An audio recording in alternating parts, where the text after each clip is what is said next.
Hey guys, welcome back to a brand new Ninjago video here on the channel. My name is TannerFishies. In today's video, we are going to be discussing the cancelled Ninjago Quest for the Lost Powers shorts that were originally going to be released at the start of 2023. But of course, for one reason or another, those shorts ended up being cancelled. However, the storyline itself would still make an appearance in the Quest for the Lost Powers book, which is currently out at the moment. You can indeed read this and watch my videos on the book if you so desire. It is a canon Ninjago story. I'd recommend learning as much as you can. But like I said, the ideas that can be found in this book were originally supposed to belong to a series of Ninjago short films. And in fact, thanks to Ninjago series co-creator Tommy Andreasen, we now have the plots of each of those short films. And they do have some similarities to the Ninjago Quest for the Lost Powers book, but of course they are a little bit different. So starting things off with Kai's storyline, Kai's was going to be called Reignite, and it would have featured two voice actors, possibly one for Kai, one for Skylar. Kai and Skylar arrive at the pyramid in the Desert of Doom in Kai's vehicle from Crystallized, that of course being the Golden Dragon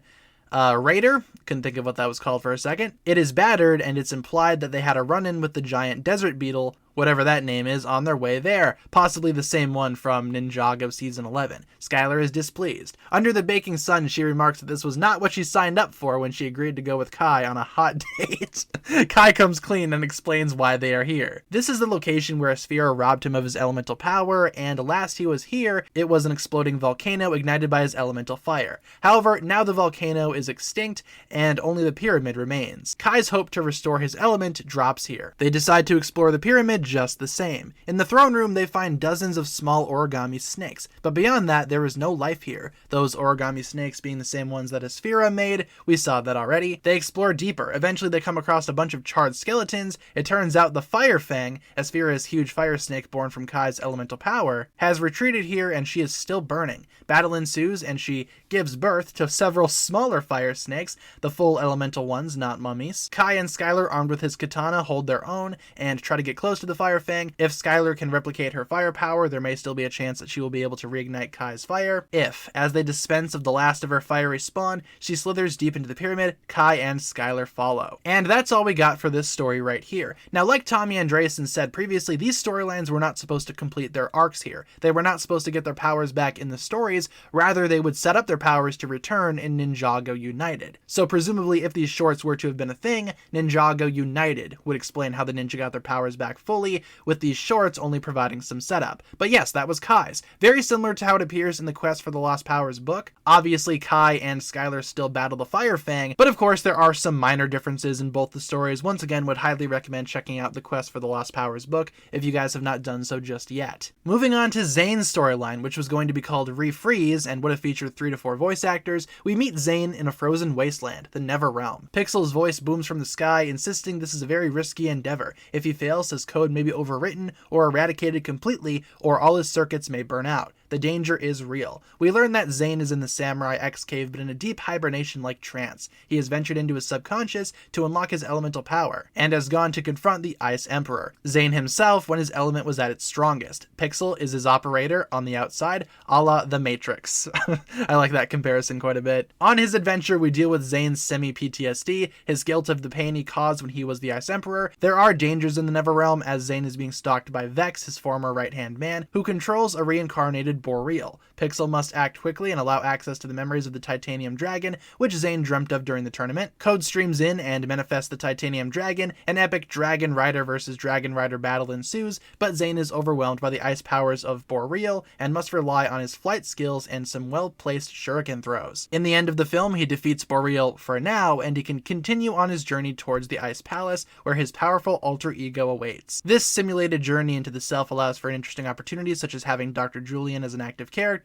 The Titanium Dragon is a new asset. And that makes sense. The Titanium Dragon was never formed in the Wild Brain saga, so they would need to create something entirely new for the Titanium Dragon. It would probably not look the same. But overall, this is also pretty similar to what we saw in the Quest for the Lost Powers book, except for the fact that Zayn never confronts the Ice Emperor here. We only get a sense that he is going to do that. Instead, he battles Vex, which in a way was the real villain of Ninjago's Ice chapter. But still, I love the idea of Zayn actually confronting the Ice Emperor himself, which is where I think the book excels at this plot point even more than this short ever could. I do think it's awesome that this could have been an actual short, but again, I feel like they could have dived into this even further, and the book definitely tackles more of that and makes the story seem more complete, in my opinion. Next up, we have Cole's storyline, which was to be called Regenerate, and it would have featured 2 to 3 voice actors, 3 if they would include Vanya, which they totally should have, let's be real. Cole is on a quest to restore his powers, and he's trying to recreate the perfect circumstances which may help him do so. He has journeyed to Shintaro, because that's where his element is strongest, and he has brought his dad,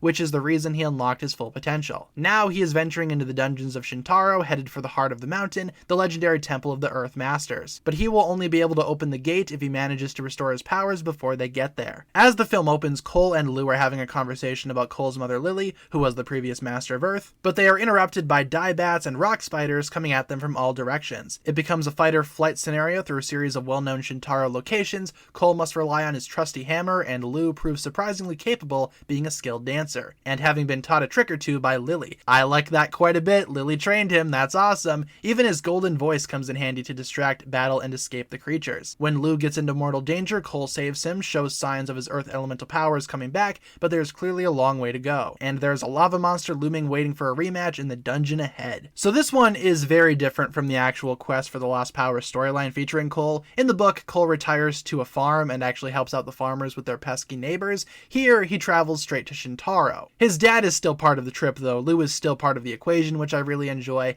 and the conversations surrounding Cole's mother are still there as well. And I would have liked to have seen Vanya in here too. Would have made sense to have Vanya in this short in some way, shape, or form. But again, this isn't the complete storyline, which I think the book explains a lot better, and I kind of like the idea of Cole just being on a farm. This short sounds like it would have been awesome though. Very action-packed and very exciting to watch. And finally, we have Jay's story, which would have been called Recharge, which would have included 3 to 4 voice actors. Where better to recharge than the storm belt of southern Ninjago? Maybe the strange lightning which surrounds the island can spark something in Jay. He is traveling with Nia, and a real expert on the matter, the semi-electrical Twitchy Tim, who was struck 12 times during a previous stay there. Jay plans to unravel the mysteries of the island and figure out how the keepers harness the power of the lightning storms, and maybe he can find the Stone Guardian, which absorbed his electrical power and used it against him during their last visit. But the Stone Guardians have gone missing. The film starts as the unlikely trio travels through the jungle on Zippy in search for them. It turns out there are quite a few of them, and they have gone rogue for some mysterious reason, with Zippy out of control, Nia using her water powers, and Twitchy Tim cowering. Jay must use his nunchaku to deflect lightning and figure out which of the Stone Guardians has some of his lightning power. It's risky. He will need to take a lightning strike from a guardian at point blank range. So I think the book handled this story a lot better. I'm not a huge fan of how this short sounds per se.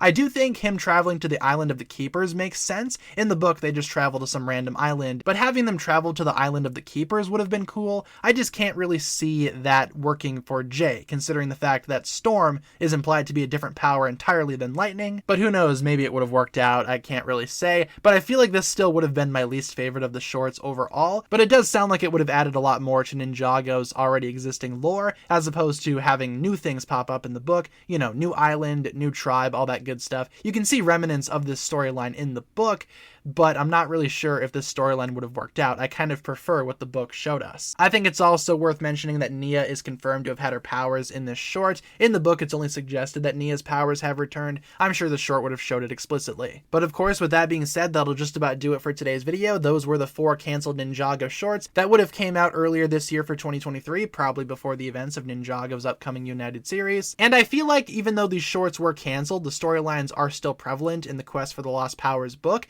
and dare I say they are better and more fleshed out in the book. But hey, we haven't seen the shorts version and we probably never will, so who knows, maybe these shorts would have been fantastic. But still, I love the book, would highly recommend checking out the Quest for the Lost Powers if you have not done so just yet. It is a canon Ninjago story, totally worth reading. And if you liked what you heard in this video regarding the canceled shorts, the book expands on these stories a lot more while keeping very similar storylines. So check out the book and my videos on it, and with that being said guys, that'll pretty much wrap it up for my thoughts here. Thank you so much for watching. If you guys enjoyed today's video, feel free to like and subscribe, do all that. Leave all your thoughts down below. Hopefully you enjoyed today's video, and if you guys did enjoy, feel free to like and subscribe, do all that fun stuff, and I will talk to you guys again really soon. Peace.